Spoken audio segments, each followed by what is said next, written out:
We used to say, here today. بسم اللہ الرحمن الرحیم۔ آج کا ہمارا ٹاپک ہے انسان کا مقصد حیات، پرپز آف ہیومن لائف، انسان کی زندگی کا مقصد۔ ناظرین، جیسے کہ ہمیں معلوم ہے کہ کسی بھی چیز کا ہم سب سے پہلے مقصد تلاش کرتے ہیں کہ اس چیز کا کیا مقصد ہے، بلکہ گھر میں بھی ہمارے جو چھوٹے بچے ہوتے ہیں وہ اپنے والدین سے یہی سوال کرتے ہیں، بابا موبائل کا کیا مقصد ہے، بابا اس لیپ ٹاپ کا کیا مقصد ہے۔ اس چیز کا مقصد ہم تلاش کرنے کی کوشش کرتے ہیں، اور ہر چیز کا ایک مقصد، کوئی نہ کوئی مقصد ہمیں معلوم ہوتا ہے، اور وہ مقصد متفق علیہ ہوتا ہے کہ اس چیز کا وہ مقصد یونیورسل ہوتا ہے۔ پاکستان میں اس چیز کا جو مقصد ہے وہی اس چیز کا مقصد یورپ میں بھی ہوتا ہے، آسٹریلیا میں بھی ہوتا ہے، کینیڈا میں بھی ہوتا ہے۔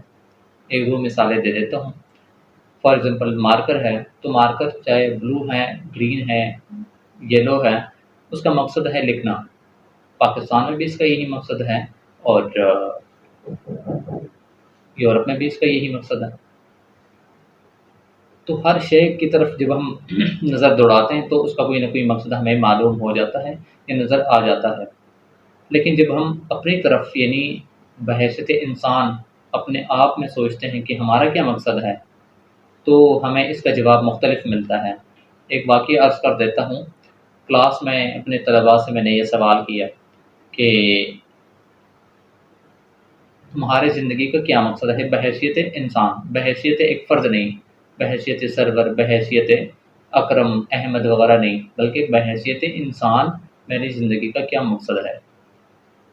تو 50-60 اسٹوڈنٹ اس کلاس میں بیٹھے تھے، ہر ایک نے ڈیفرنٹ مقصد بتایا۔ کسی نے پیسہ کمانا، کسی نے شادی کرنا، کسی نے خدمت خلق کرنا، وغیرہ وغیرہ۔ تو میں نے کہا مقصد تو ایک ہوتا ہے، جس طرح مارکر کا مقصد ایک ہوتا ہے۔ وہ مارکر مختلف ہو سکتے ہیں، بلیک بھی ہو سکتا ہے، وائٹ بھی ہو سکتا ہے، گرین بھی اور یلو بھی، ریڈ بھی، لیکن بحیثیت مارکر، بحیثیت نو، اس کا مقصد ایک ہی ہوتا ہے کہ لکھنا۔ تو اس اسائنمنٹ کے لیے میں نے اپنے اسٹوڈنٹ کو ایک ہفتہ دیا کہ ایک ہفتہ آپ سرچ کر لیں، پڑھ لیں، کسی سے پوچھ لیں اور اپنی زندگی کا مقصد بتائیں۔ ایک ہفتے بعد بھی جب وہ آئے تو ان کا وہی جواب تھا کہ اس کے علاوہ ہمیں تو کوئی مقصد نظر نہیں آتا۔ تو میں نے کہا کہ انسان، اس کا مطلب یہ ہوا کہ انسان کا کوئی مقصد نہیں ہے، انسان بے مقصد ہے۔ جب بے مقصد ہے تو بے فائدہ ہے، کیونکہ مقصد ہی کی وجہ سے اس انسان کا، اس کی انسان کی اہمیت ہوتی ہے، قیمت ہوتی ہے، ویلیو ہوتی ہے۔ تو میں نے کہا کہ پھر تو ہم بحیثیت انسان، ہمارا کوئی مقصد نہیں ہے، اور ہم سب سے فضول اور بیکار ہیں، اور ہمارا کوئی فائدہ نہیں ہے، حالانکہ دنیا میں کوئی چیز پہ فائدہ نہیں ہے۔ تو میں نے کہا کہ چلے اس سوال کو میں مزید آسان کر دیتا ہوں۔ میں نے کہا مارکر ہے، تو اس مارکر کا مقصد ہمیں معلوم ہوا کہ اس سے ہم لکھتے ہیں، اس کا مقصد ہے لکھنا۔ تو یہ کس نے بتایا؟ تو اسٹوڈنٹ نے جواب دیا کہ اس کے بنانے والے نے، میکر نے، خالق نے بتایا۔ میں نے کہا ہر چیز کا مقصد اس کے خالق نے بتایا کہ میں نے اس چیز کو اس لیے تخلیق کیا۔ تو اب ہم اپنی طرف نظر دوڑاتے ہیں کہ ہماری زندگی کا مقصد کیا ہے بحیثیت انسان۔ تو ہمارا خالق کون ہے؟ میں نے کہا سب سے پہلے ہمیں اپنے خالق کی طرف جانا ہے۔ ہمارا خالق کون ہے؟ بعض اسٹوڈنٹ نے اللہ کا نام لیا۔ میں نے کہا اللہ کو تو ہم نے دیکھا ہی نہیں۔ تو میں نے کہا کہ الٹیمیٹلی ہمارا یعنی اپیرنٹلی ہمارا خالق تو ہمارے والدین ہیں، ماں باپ ہیں، انہیں کی وجہ سے ہم اس دنیا میں آئے ہیں۔ تو ہم سارے اگر اپنے والدین کے پاس چلے جائیں کہ ہماری زندگی کا کیا مقصد ہے، تو وہ لاجواب ہوں گے کہ آپ تو کیا، ہمیں اپنی زندگی کا بھی مقصد معلوم نہیں۔ اسی طرح وہ اپنے والدین کے پاس چلتے چلتے چلتے بالآخر سارے اسد آدم کے پاس پہنچ گئے، جو انسانی تاریخ میں یہی کہا جاتا ہے کہ تمام انسانیت کے وہ باپ ہیں۔ تو حضرت آدم علیہ السلام بحیثیت انسان، ان کا بھی یہی جواب تھا کہ مجھے اپنی زندگی کا بھی مقصد معلوم نہیں، چاہیے کہ آپ کی زندگی کا مقصد بتا دوں۔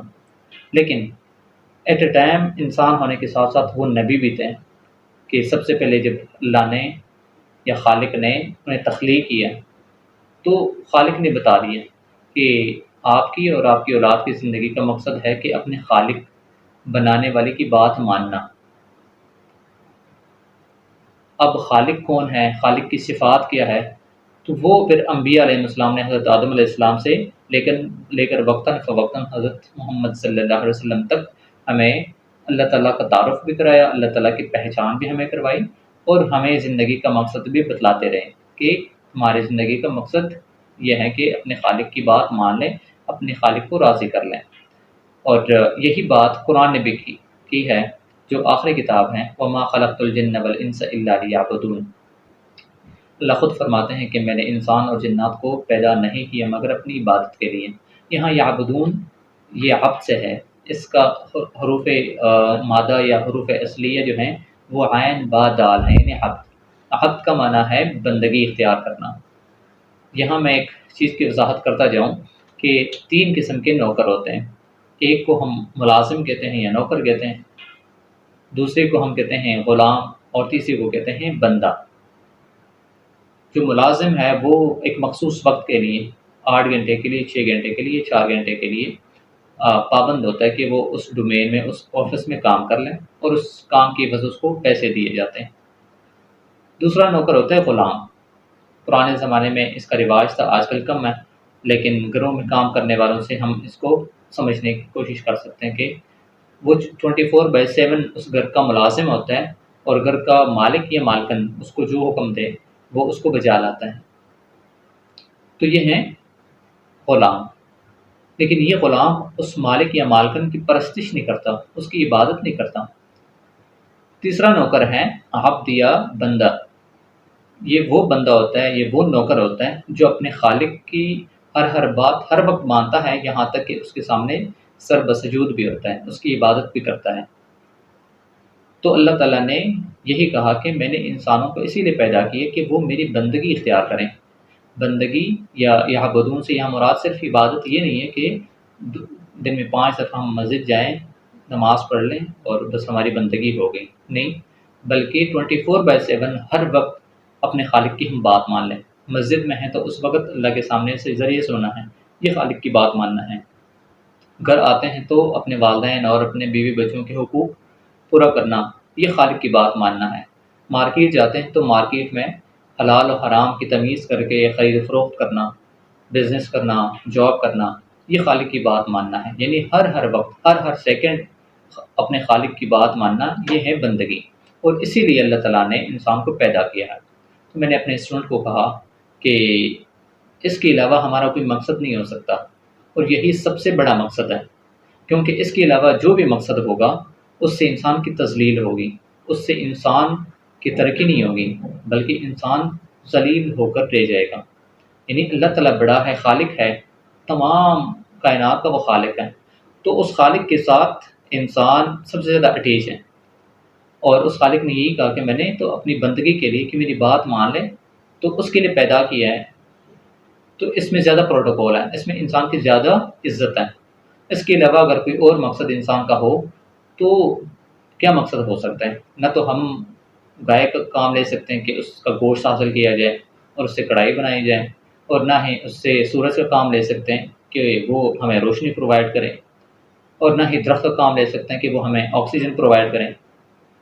تو ان میں سے ان کے علاوہ جو بھی مقصد ہوگا اس سے انسان کی تذلیل ہوگی، انسان کو حقیر سمجھا جانے لگے گا۔ تو انسان کا مقصد، واحد مقصد مذہب ہی بتا سکتا ہے، وہی بتا سکتی ہے، وہ یہ ہے کہ اپنے خالق کی بات مان لیں۔ اب خالق کون ہے؟ اللہ کے رسول صلی اللہ علیہ وسلم اور قرآن و سنت نے ہمیں اس کا بہترین تعارف کرایا ہے کہ خالق کون ہے، یعنی اللہ تعالیٰ ہے، جو ہمارا خالق بھی ہے، ہمارا مالک بھی ہے، اور ہمارا رازق بھی ہے، ہمیں رزق بھی دیتا ہے، اور وہ ہمارا آنر بھی ہے۔ جب مرضی چاہے ہمیں زندگی دے، جب مرضی چاہے ہمیں موت دے، جب مرضی چاہے ہمیں صحت دے، جب مرضی ہمیں بیماری دیں، اس کو کوئی پوچھ نہیں سکتا، کیونکہ مالک کو کوئی پوچھ نہیں سکتا، اور وہ ہمارا خالق ہے۔ جو خالق ہوتا ہے وہی مالک ہوتا ہے، اور اللہ تعالیٰ نے بتایا کہ میں خالق ہوں، اسی لیے مالک بھی ہوں۔ جب مالک ہوں تو میں آپ کا رازق بھی ہوں، رزق بھی میں دیتا ہوں، میرے علاوہ رازق بھی کوئی نہیں ہے۔ جب اللہ چاہے، جتنا چاہے وہ رزق دے دیتا ہے، جب چاہے موت دے دیتا ہے۔ تو یہ انسان کی زندگی کا مقصد ہے، اور جب تک انسان کو اپنی زندگی کا یہ مقصد معلوم نہ ہو تو وہ کائنات کا سب سے نقصان دہ ہوتا ہے، اور سب سے آپ کہہ لیجیے کہ بے فائدہ بھی ہوتا ہے، اور سب سے زیادہ نقصان اٹھانے والا بھی ہوتا ہے. اس لیے اپنی زندگی میں سب سے پہلے ہمیں یہ کلیئر کرنا چاہیے کہ میری زندگی کا مقصد کیا ہے.